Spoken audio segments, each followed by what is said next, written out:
The wind of late autumn scraped through the frontier town like a knife across bone. Dust rolled over the empty street, past the crooked saloon doors and the sagging church steeple. At the far end of town stood Eli, the blacksmith, hammering sparks out of iron though his cabin was sinking into ruin. He was a solitary man, scarred by war and loss, his eyes shadowed like the coal in his forge. That morning, a woman appeared. She was thin, her dress patched and faded, her hands red and cracked from hard water. She introduced herself simply as Clara. She did not meet Eli's eyes when she spoke. He needed someone to sweep the soot, scrub the floors, and chase out the rats that nested in the corners of his cabin. The blacksmith was willing to pay in silver. Clara agreed without hesitation, though her voice trembled as though she carried more than just fatigue. For days she came and went, working silently, never lingering. She avoided questions, avoided the townsfolk who whispered behind her back. Eli, curious by nature, began to notice the same things others ignored. The way her eyes darted to the horizon as though she feared being followed. The way she tucked bread into her apron when she thought no one saw. One evening, after she left, Eli's curiosity grew too heavy to bear.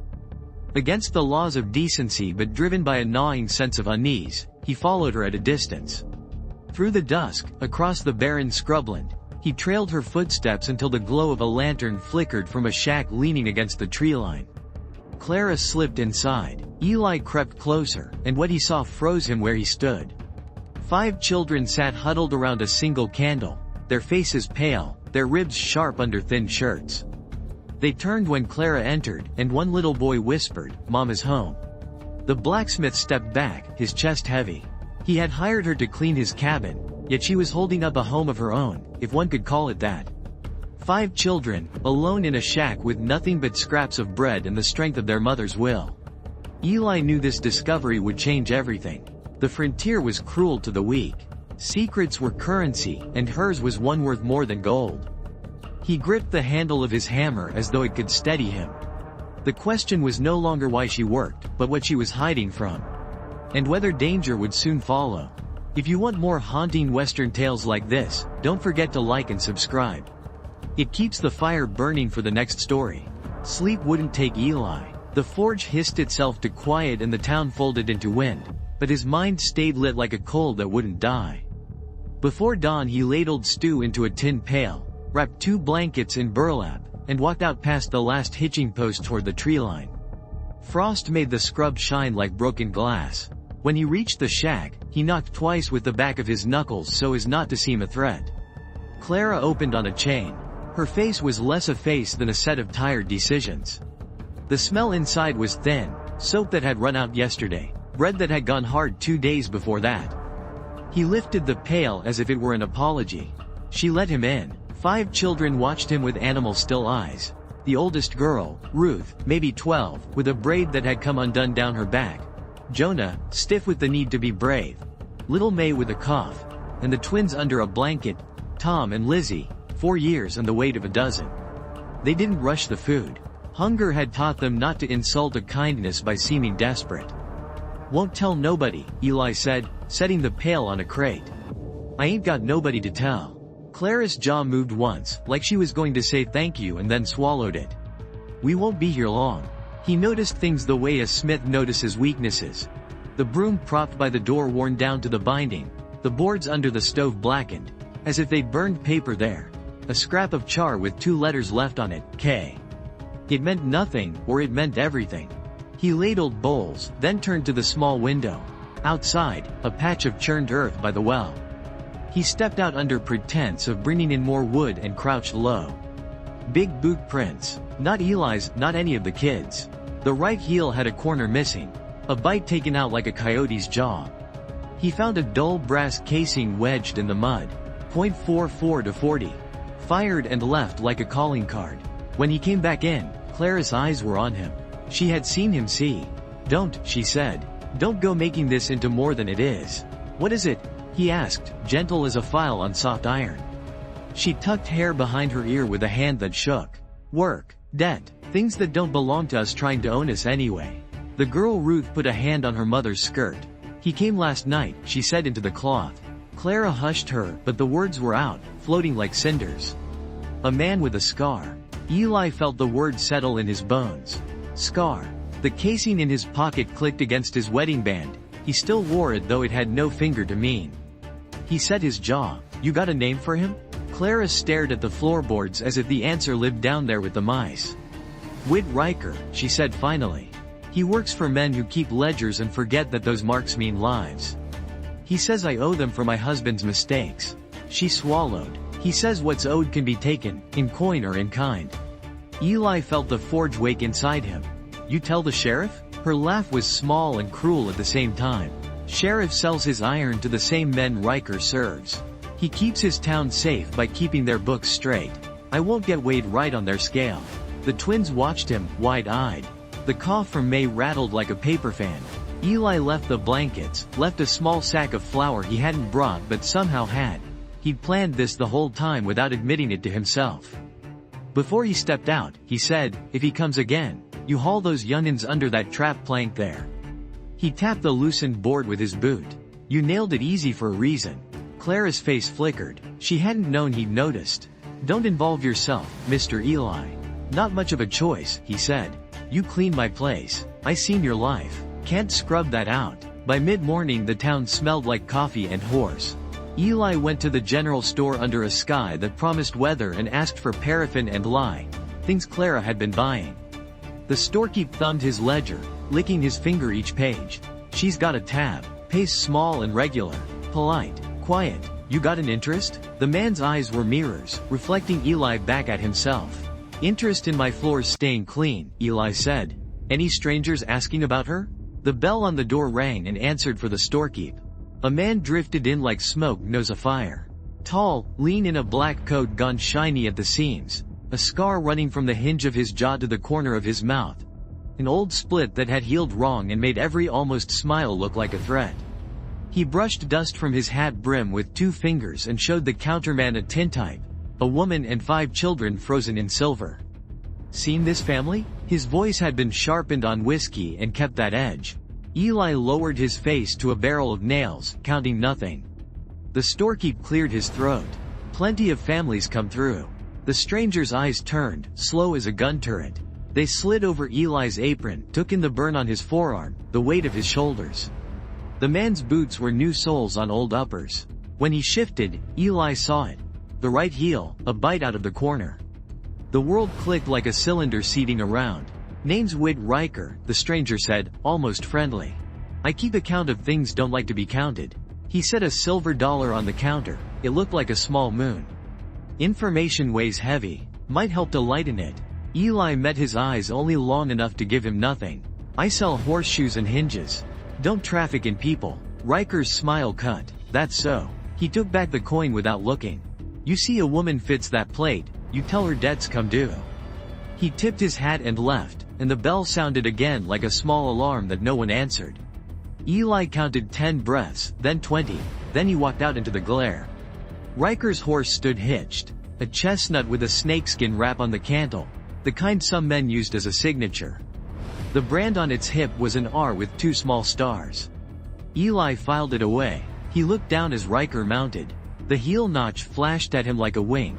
Eli kept his face flat as hammered steel. Riker rode not toward the saloon, not toward the stage road, but toward the tree line, toward the shack that was barely a shack. Eli didn't think. He just moved. He made the path in half the time it had taken him in the morning. The air bit at his lungs and the taste of old ash rose from his memory, something burned that could not be unburned. When the shack came into view, the door stood open a finger's width. The candle Clara had left for light was a stub now, but the wax still gleamed warm. The blankets he'd brought were folded, ready to grab. The floorboard he'd tapped sat crooked, as if it had been lifted and dropped in a hurry. Clara? He called low. No answer. He stepped inside. The room had that held breath that places have when the people in them are trying not to exist. From under the loose plank came a whisper so thin it might have been wind. Mr. Eli, Ruth breathed. Don't move. A shadow passed across the doorway, blotting the gray daylight.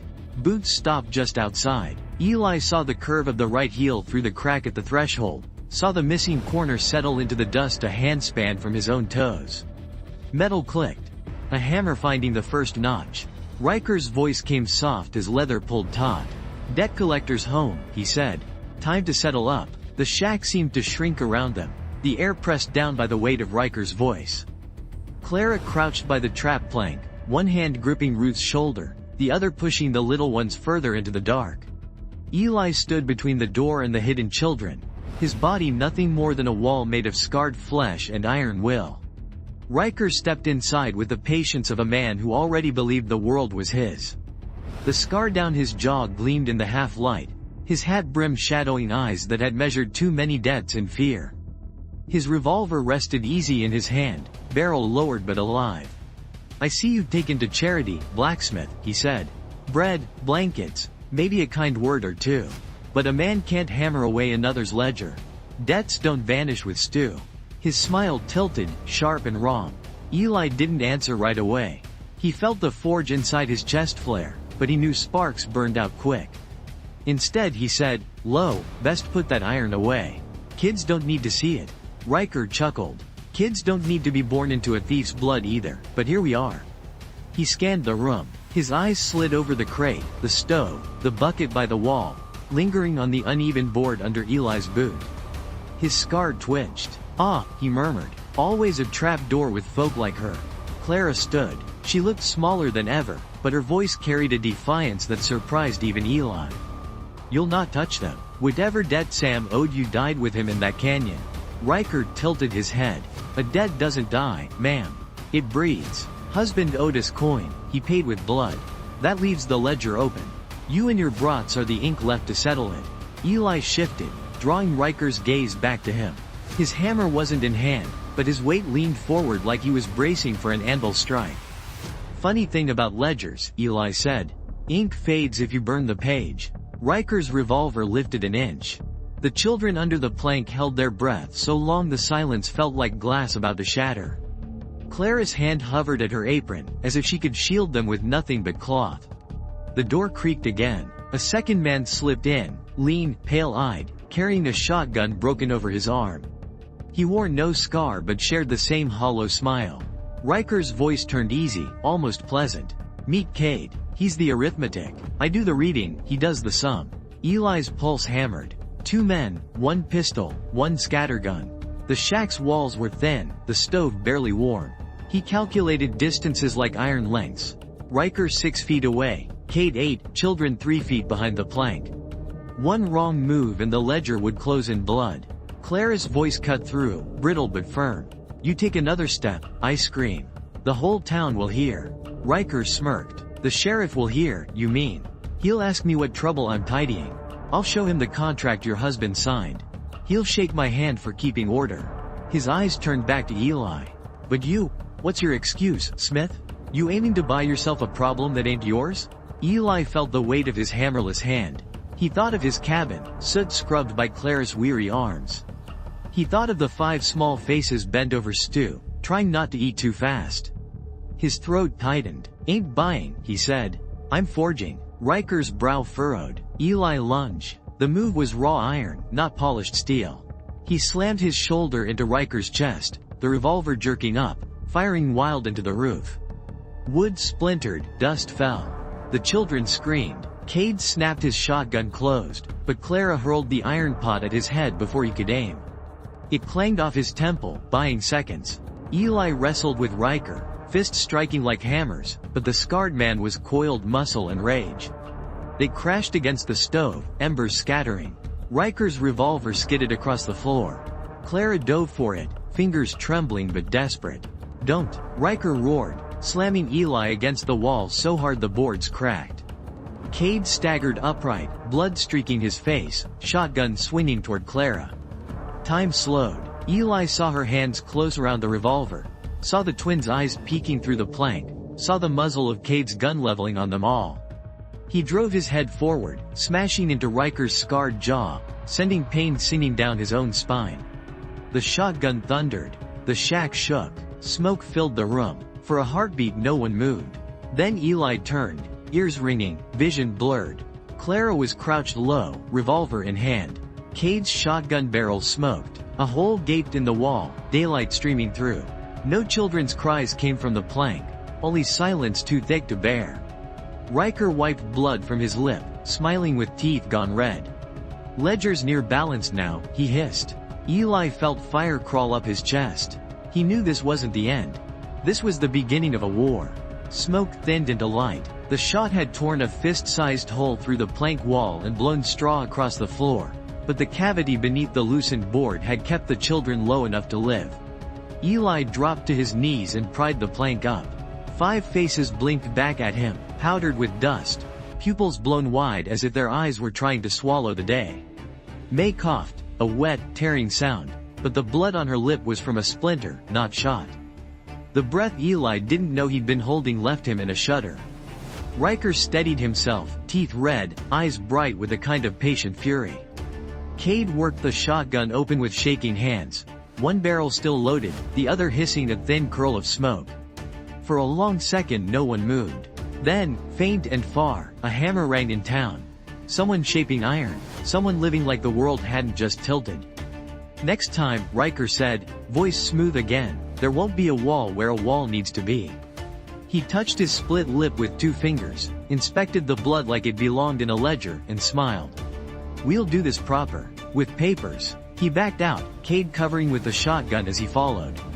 Their boots crushed the frosted grass beyond the threshold, then faded toward the trees.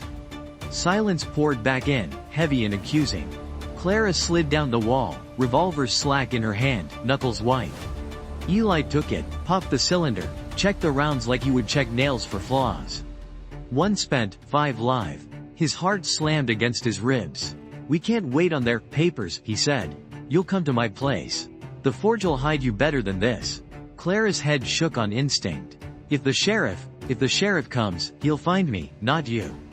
He looked to Ruth. "Can you carry May if I take the twins?" Ruth nodded too fast, like agreeing was a way to stay alive. Jonah stood stiff, jaw locked, pretending not to shake. Eli put a hand on the boy's shoulder. "You'll walk beside me," he said. "Eyes open.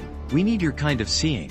They moved. Eli pulled the plank back into place, hid the trap with spilled straw, doused the candle to erase the living heat. He slung Tom under one arm, Lizzie under the other. Ruth gathered May. Clara took Jonah's hand. Outside, the cold made everything sound louder, the crunch of frost, the whine of a loose nail in the door. Even the tiny click of Eli pocketing the spent .44 to 40 casing he'd found earlier. He scanned the ground. Boot prints, the right heel notch stamped crisp in the damp dirt, pointing toward town. Riker wasn't circling. He was going to make his threat into law. The forge squatted at the far end of the main street. A soot-black box with a low stone lip and a timber roof stained the color of old smoke. Eli ushered them in through the back, past the water trough, past the quench barrel that smelled of brine and iron. He pulled up a floorboard by the hearth with a pry iron, revealing a crawl space where he kept lengths of bar stock and the things men asked him not to admit he'd ever made. "Down," he said. Tom and Lizzie slid first, then May and Ruth, then Clara and Jonah. He replaced the board, scattered ash across the seam, and dragged the anvil an inch over the joint so the line looked like a crack from heat. "Breathe slow," he whispered through the gap. "If anyone comes, don't answer. Even if it's me and I sound wrong." Clara's fingers found his through the crack for a second, a press of thanks and fear, and were gone. Eli washed his hands in the trough until the water turned gray, put on his apron, and stoked the fire. Sparks rose like a flock of startled birds. He set a horseshoe to heat, hammer in hand, and tried to make his heart beat in time with the blows. Work steadies a man, the way a bell steadies a church. He didn't wait long. The door opened with official slowness. Sheriff Abe Dawes filled the frame, big and careful, hat in his hands, mustache damp with steam from the forge air. Behind him, Whit Riker leaned easy, hat tipped, the scar at his jaw already a story he loved telling. "Morning, Eli," Dawes said, as if it were any morning. "Need a word." Eli set the hammer down, eyeing the sheriff's hands. "No warrant, just a folded paper that wore the posture of one." "Always got a word for you, Sheriff." Riker moved first, smiling. "We've got an attachment order," he said. "Signed by the circuit clerk at Sunrise. Widow Clara Samuels, nay, well, the maiden name ain't important. Her late husband contracted a note with Pike and Bloom Mercantile. Balance due, plus fees. As she's got no coin, The court allows for seizure of assets. His eyes flicked around the forge as if a mother and 5 children were assets like anvils and tongs. Children included. Indenture agreeable to the court. Eli let the heat lick his knuckles before he answered. That clerk ever meet the man signed on that note? Riker's smile didn't crease. He met me. I do the meeting. Dawes shifted. Now, Wit, let's keep it peaceable. Eli wiped his hands on a rag, slow. Sheriff, you ever look at those papers by lamplight? Hold him to it and look for the watermark? The kind the circuit office uses comes out fine as spider silk. The kind Pike and Bloom keeps in their desk, don't. He nodded at the fold in Dawes's fingers. That one won't show. And the hand on Sam Samuels, it ain't his. He signed like a farmer, right shoulder low, is leaning east. That there. He tapped the air above the paper, leans west. City hand. Someone got fancy. Riker's eyes flattened. You a handwriting scholar now, Smith? I'm a man who sees how metal bends when it wants to and when it's forced, Eli said. Ink's metal, if you look hard enough. Dawes worked his jaw. He'd known Pike and Bloom near as long as he'd been sheriff. They extended tabs and bought votes with sugar and flour. Law in towns like this often wore the clothes of the men with stock in the freight company. But Dawes was not empty of conscience. He merely kept it under the desk with the cleaning oil. He glanced at Riker, then back to Eli. You're saying this is forge. I'm saying it smells wrong, Eli answered. And wrong shouldn't walk children in chains out of a town that wants to call itself decent. The sheriff looked past Eli at the shadows shifting against the far wall. Just heat shimmer, Eli prayed. Dawes sighed. Paper says I can search. Then search, Eli said. He spread his hands, palms up, the way a preacher might. Every drawer, every bucket. Just don't mistake the sound of scared youngins breathing for guilt. Riker stepped forward, close enough that Eli could see where the scar puckered under the stubble. We'll start at the back, he said.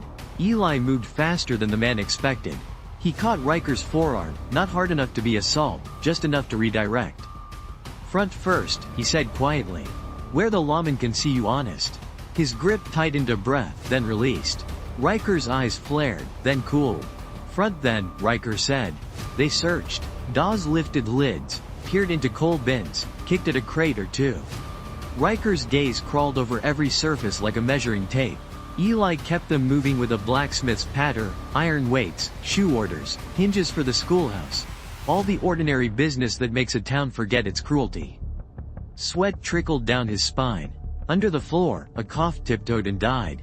At the quench barrel, Riker paused. He dipped a finger, tasted salt. Brine, he said. Hardens the steel right, Eli replied. Riker smiled thin, then walked to the hearth and tapped the stone with his boot. The sound changed where the crawlspace began, a hollow like a question.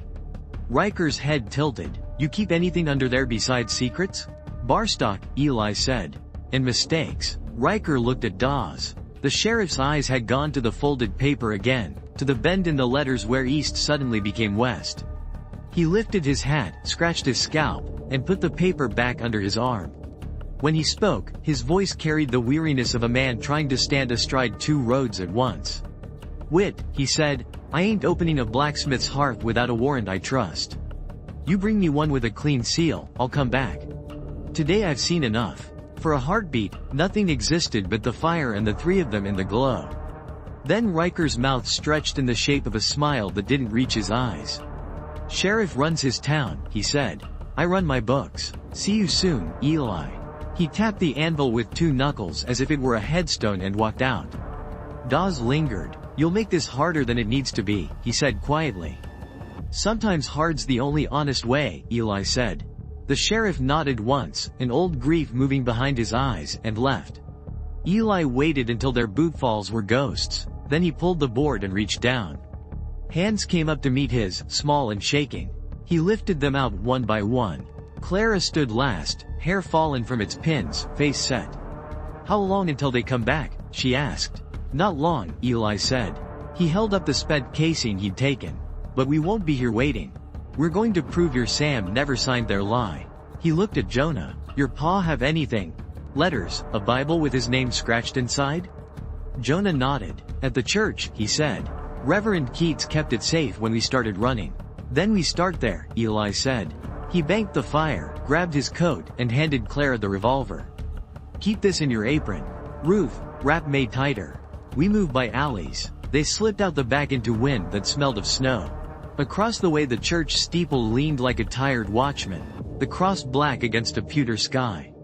Eli felt the town's eyes in every window. Law a step behind them, dead a step ahead, truth somewhere in between. At the church door, a shadow detached from the porch and blocked their path. Not Riker, not Dawes. Reverend Keats stood with his hands folded, lips pressed thin. Beside him, two men in gray coats with clean boots and cleaner faces. One held a sealing kit. The other held a folder with a fresh red ribbon. "We've been expecting you," the Reverend said softly. Pike and Bloom sent their notary to make everything proper. The man with the ribbon smiled like a ledger closing. "Shall we read the terms?" The church door sighed like a tired lung as Reverend Keats stepped aside. Inside, the pews smelled of old varnish and winter breath. Candles guttered along the rail. The two men in gray moved with the neat assurance of clerks who'd never missed a meal. The taller one opened his folder and smoothed the document with gloved fingertips. The red ribbon cut a wound across the page. "Indenture by order of the Pike and Bloom Mercantile Association," he recited.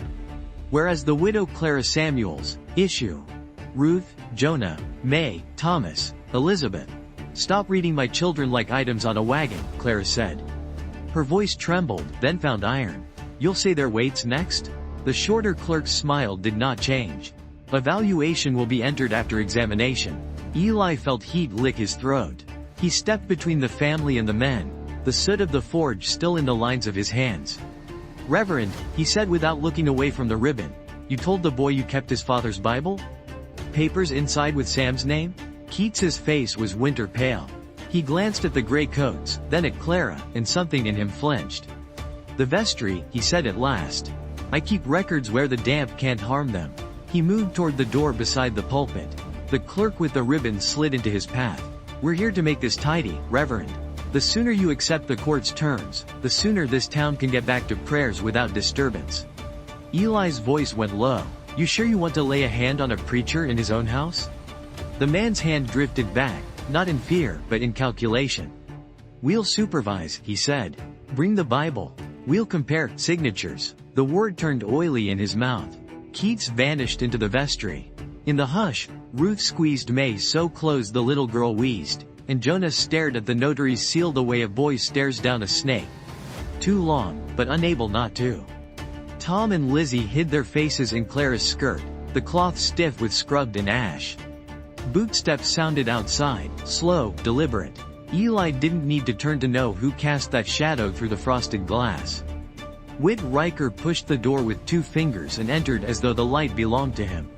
Cade leaned in the jamb, a bruised halo at his temple where the iron pot had kissed him. Riker touched 2 knuckles to his hat brim at the clerks, a practiced gentility. "We all prefer things proper," he said. "A man sleeps better when the ledger balances before sundown."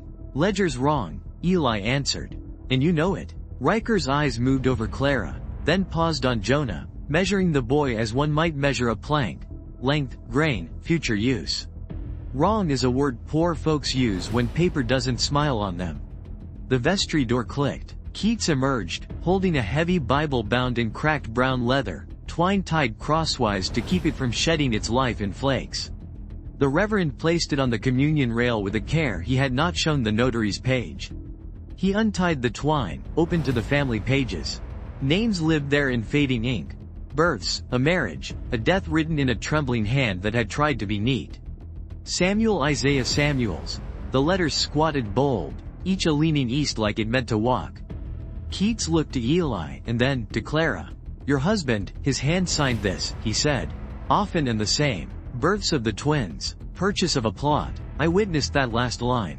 The gray coat clerk stepped closer, slid his own document beside the Bible. The debt paper showed Sam's name in a thin, tidy script with western slanting A's and a loop in the S that didn't exist in the Bible's hand. The clerk produced a wax kit and a handheld seal. The stamp face flashed a pattern of wheat and a star. He dripped wax onto a blank corner of his page and pressed. The impression was deep and orderly. Eli didn't look at the crest, he looked at the wax itself. Sheriff's papers use pine rosin in the mix, he said. Makes the seal brittle, snaps clean if you try to lift it. Yours is soft bees, peels like taffy. You can lay your stamp twice and a blind man wouldn't know which came first. The clerk's jaw eased a fraction, an admission disguised as indifference. Riker smiled, unbothered. You argue binders like a schoolmaster, Smith. Meanwhile the widow's debt earns daylight. Clara stepped forward and set the Bible page beside the bond again, side by side like two men squaring up. Sam couldn't loop an S if you held a gun to his head, she said. He printed it hard, like he was building a fence out of letters. Keats found his own spine. I confirm the hand, he said, turning to the clerks. And I'll write as much for the circuit judge. The shorter clerk shrugged, smoothing the ribbon. Write what you please, Reverend. Until the circuit rides through, our order stands. Sheriff Dawes has recognized Pike and Bloom's authority to hold the widow in issue until the debt's paid or bodies are bound to pay it. He looked at the children, then at Clara's hands. It is, as you say, tidy.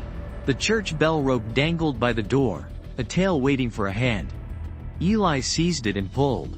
The bell answered with a blow to the ribs of the town, a deep iron voice calling the living to witness. With every strike, faces appeared in the windows. Boots began to gather on the hard-packed yard. If paper would be read, he wanted ears to hear it that weren't owned by Pike and Bloom. Stop that, the taller clerk said sharply. Cade stepped off the jamb, hand drifting to his shotgun as if out of habit. Riker's eyes never left Eli. You like crowds? He asked. Crowds are how we hang ideas. Crowds are how we kill bad ones, Eli returned. Sheriff Dawes shouldered through the door to the second peal, breath fogging. His gaze fell to the rail. He didn't touch either page. He studied them like a man staring at two roads he'd known were coming. Keats, the Bible's true, the Reverend said. The other is not the same hand. Dawes's mustache twitched. He looked at the clerk's seal, at the wax, at Eli as if the smith's eyes had become a tool he didn't trust but needed. He drew a long breath. Then nothing leaves this church today, he said, until the circuit judge sees it. Riker's smile narrowed. Your hunger for virtue is noted, Sheriff. He reached out with a lazy hand, as if to straighten the papers on the rail. Eli saw it coming half a beat too late. Riker's ring, heavy, with an engraved R flanked by 2 stars, dragged the ribbon as his palm crossed. The bond slid. The Bible's page fluttered. Riker's other hand moved and, almost idly, tipped the candle nearest the rail. Wax leapt, flame licked, and in the time it took Eli to curse, fire ran its finger down the margin where Isaiah Samuel stood. The ink woke like it had been waiting to turn to smoke. Clara screamed and slapped at the flame with her bare palm. Ruth threw her shawl. Eli ripped the page free of the Bible's spine before the whole book caught. The page tore jagged. Half the signature blackened, half survived. An A and the tail of an S stubborn as a mule. Dawes drove his shoulder into Riker, pinning him to the choir rail. The clerks jumped back like men surprised that fire burns. Cade raised the shotgun, then checked it when he realized he had more town than target. Men and women crowded the doorway now, eyes wide, mouths a fight between fear and appetite. Eli pressed the charred page flat against the altar top, breathing on the embering edge until it died. He looked up at Dawes, and the sheriff saw what he wanted. Proof not whole, but enough. The law always wanted its coin pure. The truth often came scorched. Riker laughed softly against the wood, breath sweet with whiskey.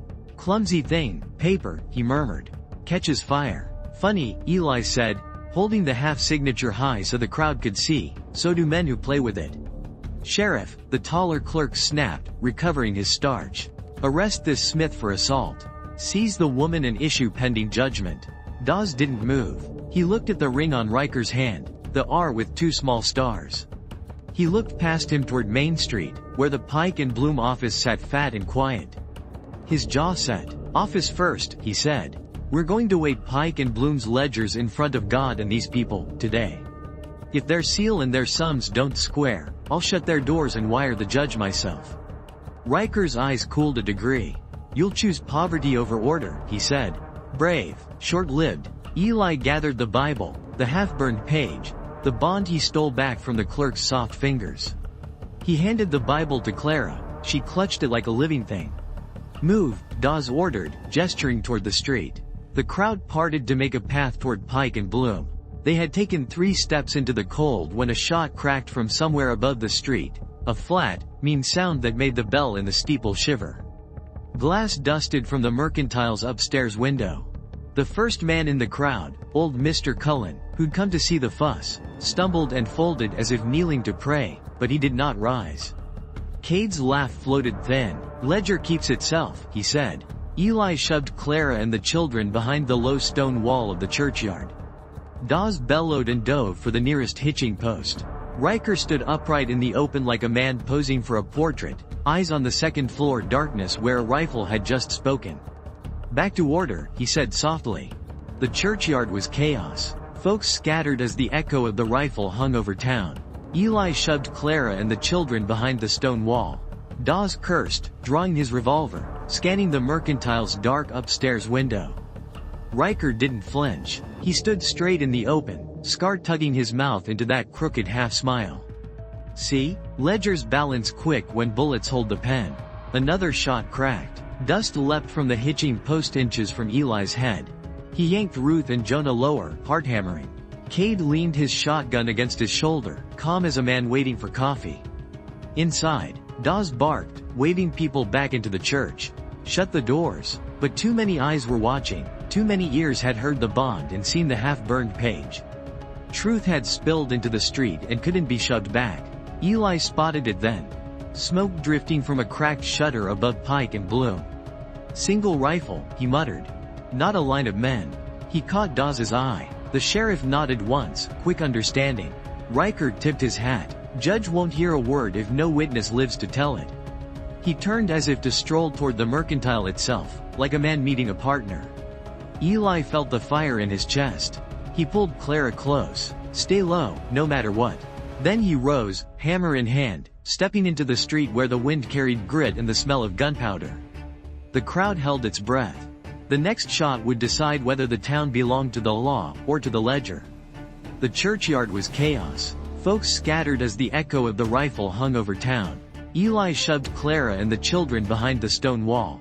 Dawes cursed, drawing his revolver, scanning the Mercantile's dark upstairs window. Riker didn't flinch. He stood straight in the open, Scar tugging his mouth into that crooked half-smile. "See? Ledger's balance quick when bullets hold the pen." Another shot cracked.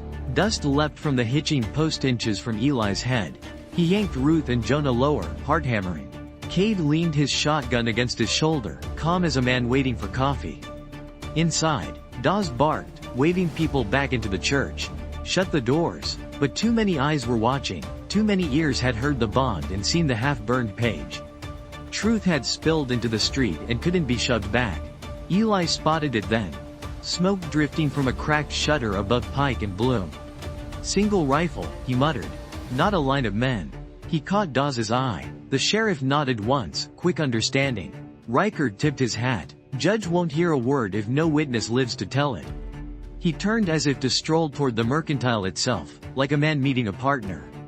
Eli felt the fire in his chest. He pulled Clara close. "Stay low, no matter what." Then he rose, hammer in hand, stepping into the street where the wind carried grit and the smell of gunpowder. The crowd held its breath. The next shot would decide whether the town belonged to the law or to the ledger.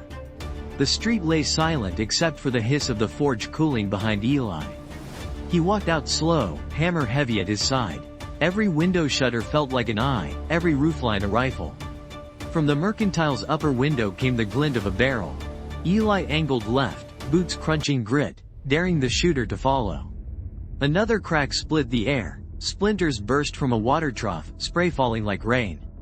Dawes shouted from cover, "Riker. Call him off." But Riker only smirked. A good clerk keeps the books balanced. He'll shoot till the sums are right. Eli crouched by a wagon, eyes on the shutter. He remembered the casing he'd found, the .44 to 40. That meant a lever rifle, 7 shots at most. The man had fired 3. 4 left. He raised his hammer, breathed, then flung it. The iron spun end over end and smashed the shutter clean off. The shooter cursed, ducking into view. A wiry man with eyes pale as paper. In that instant Dawes fired, his revolver cracking twice. The man fell back, rifle clattering to the sill. Silence pressed in. Then townsfolk rose from cover, faces pale but alive. The ledger's bite had missed them this time. Riker's jaw flexed. Cade tensed with the shotgun, but too many eyes watched now. Too many rifles leaned out from windows not owned by Pike and Bloom. The crowd had found its courage. Eli stepped forward, voice raw but steady. "This town just saw whose books you keep. Next time you bring papers, bring fire enough to burn us all." For the first time, Riker's smile slipped. He turned on his heel, Cade at his side, and strode down the street without another word. But Eli knew men like that didn't leave. They coiled, waiting. The street still stank of gunpowder. The mercantile's shutter hung twisted, the shooter's rifle left abandoned. Folks crept from cover, eyes flicking between Eli, the sheriff, and the trail of dust where Riker and Cade had walked off. Sheriff Dawes holstered his revolver slow, like a man weighing the next storm. "This town's ledger ain't theirs no more," he said, loud enough for the crowd. "Court'll hear about forged papers. Pike and Bloom's day is ending." His voice carried, but Eli saw doubt in his eyes. Men like Riker didn't vanish, they regrouped. Clara clutched the Bible, the half-burned page pressed tight inside. Her palm still bore the red welt where she'd slapped the flame.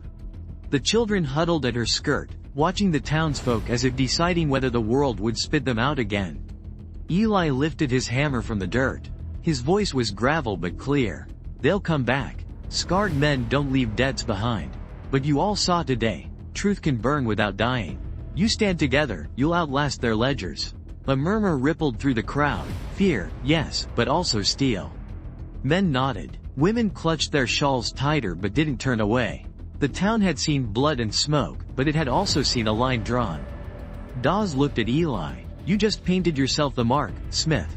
"Better me than a widow and 5 children," Eli answered. Clara's eyes met his, tired, grateful, and afraid of what came next. For the first time since he'd followed her through the dusk, Eli knew he was tied to their fate. The bell in the church tower tolled once more, deep as judgment. Riker was gone for now, but his shadow lingered on every wall. If you want more stories of grit and truth in the Wild West, don't forget to like and subscribe. It keeps this fire alive for the next tale. Night fell heavy, draping the town in silence broken only by the rattle of a loose shutter and the low creak of the saloon sign. Eli sat by his forge, hammer across his lap, watching the glow of the coals sink into ash. Clara and the children lay hidden in the crawlspace, breaths shallow, the Bible clutched tight like a shield. But peace was a liar. Somewhere in the dark, a horse snorted. Eli rose, senses sharpening. He stepped to the door and saw it, burned into the dirt outside his forge. An R, carved with 2 small stars, pressed deep by a boot heel. A mark, not of victory, but of promise. Riker's words whispered back, "Debts don't vanish, Smith. They breed." Eli knew the scarred man wasn't done. He was circling, counting allies, sharpening his sums. Cade's laughter still echoed in his mind, the echo of a shotgun that hadn't yet fired its last. Inside, Jonas stirred. "Mr. Eli?" the boy whispered. "Are they gone?" "Gone for now," Eli said, voice steady though his chest ached with the lie. "But they'll return." Clara pushed herself up, eyes hollow. "Then what do we do? Keep running till the planes swallow us?" Eli looked at the forge, at the iron waiting to be shaped. "No, we make ready. Paper burns easy, but steel holds." He picked up a bar, slid it into the coals. Sparks rose like fireflies. "If Riker wants a reckoning, we'll forge one he won't forget." The night hummed with menace, but also with resolve. The blacksmith had chosen his side, and the frontier would soon bear witness. The forge glowed red by the time the sky began to pale. Eli worked through the night, hammering iron into shapes not meant for horseshoes, bars sharpened to pikes, hinges twisted into spikes. A rifle barrel cleaned and oiled though its wood was cracked. Each strike rang like a warning bell. Clara sat near the hearth, her children wrapped in blankets. Ruth held May close, Jonah's jaw stiff with a boy's fury too old for his years. Clara's eyes never left Eli's back. She seemed to draw breath from the sound of the hammer, as if each blow proved they still had a chance. Sheriff Dawes arrived at dawn, coat collar up against the cold, eyes dark from a night without sleep. "Scouts say Riker's camped by the river," he said. "Half a dozen men with him. Hired guns. They're coming at sunup. Eli quenched the glowing steel with a hiss. Then sunup's when we ended. The church bell tolled once as the first light broke over the ridge. Townsfolk gathered, farmers with pitchforks, shopkeepers with old muskets, even Keats clutching the Bible like a banner. Fear clung to them, but so did a stubborn will. Hoofbeats thundered from the river road. Riker rode in front, Scar catching the dawn, Cade at his flank with the shotgun. 6 riders spread behind, dust curling from their horses' hooves. They looked at the gathered townsfolk and laughed low, confident in paper and guns. But the street did not scatter this time. Eli stepped forward, hammer at his belt, rifle across his arm. Sheriff Dawes stood at his side. Clara and her children watched from the church steps, the half-burned page held high in Ruth's hands for all to see. "This town's ledger's closed," Eli called, his voice carrying like iron on iron. "No more forged debts, no more chains." Riker's smile was cold, his scar pulling it cruel. He drew his revolver slow, like a man savoring the taste of fear. Then the ledger closes in blood. The first shot cracked, splitting the dawn. The fight erupted, rifles thundered, pistols barked, smoke coiled through the street.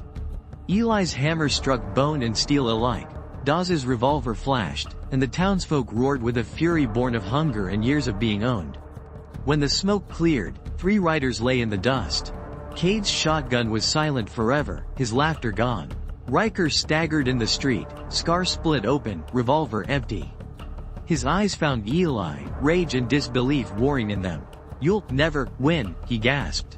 Eli raised the hammer one last time. "I don't need to win. Just to end." The blow fell, final as a bell. Silence claimed the street. The sun rose higher, glinting off broken rifles and scattered paper. The red ribbon lay trampled in the dust. Clara gathered her children, tears bright in her smoke-stained face. Dawes looked at Eli, then at the people, and nodded once. "This town belongs to its own again." Eli set down his hammer, ash in his beard, sweat on his brow. The frontier would bring more storms, more men with scars and ledgers. But for now, the debt was paid. And the forge, like the town, could breathe again.